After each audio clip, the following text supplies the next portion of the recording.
महाशिवरात्रि एक ऐसी रात जब संपूर्ण ब्रह्मांड में शिव तत्व में लीन हो जाते हैं। यह साधारण पर्व नहीं बल्कि अहंकार के विनाश और आत्मा के जागरण की रात्रि है। पुराणों के अनुसार यह एक पावन रात्रि है जब भगवान शिवलिंग के रूप में प्रकट हुए और ब्रह्मा विष्णु को अपने अनंत रूप स्वरूप का दर्शन कराया।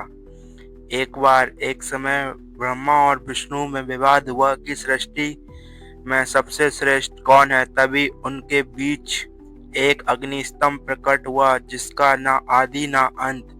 विष्णु जी के नीचे की ओर गए और ब्रह्मा जी ऊपर की ओर गए, परंतु कोई भी उसके छोर तक ना पहुंच सका।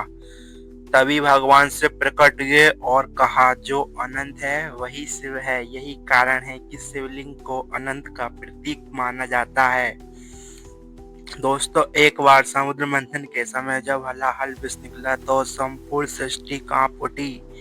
देव दानव और सभी भयभीत हो गए। तब देवताओं ने शरण ली और महादेव को पुकारा। महादेव भगवान शिव उस विष को पी लिया, परंतु कंठ में ही रोक लिया, इसलिए वे नीलकंठ कहलाए। यह घटना हमें सिखाती है कि जो दूसरों के दुख को भीतर रोक ले वही सच्चा शिव है।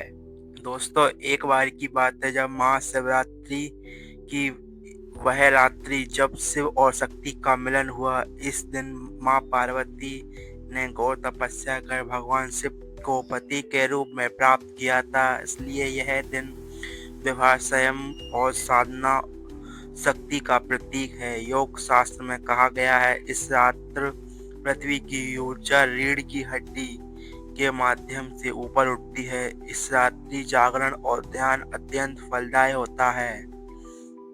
जो भक्त इस दिन उपवास करता है, शिवलिंग पर जल अथवा दूध, बेल पत्र आदि अर्पित करता है और ओम नमः शिवाय का जाप करता है, उसके जीवन में कष्ट, रोग और भय नष्ट हो जाते हैं। चारों प्रभाव में पूजा करना चार योग का पुण्य देता है। कलयुग में शिव ही सबसे सरल और शीघ्र प्रसन्न होने वाले देवता हैं। ना दिखावा ना अंडवार, सिर्फ सच्चा मन चाहिए। एक लोटा जल और एक बेलपत्र भी महादेव को प्रसन्न कर देती है।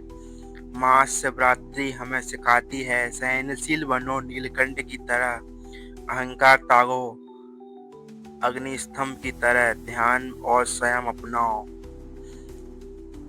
यही शिव का मार्ग है। ऐसे ही शून्य से पूर्णता की ओर जाता है। तो आइए इस महाशिवरात्रि पर अपने भीतर के अहंकार को जलाएं और शिव प्रकाश को जागृत करें, कहीं पूरे विश्वास के साथ। ओम नमः शिवाय, हर हर महादेव।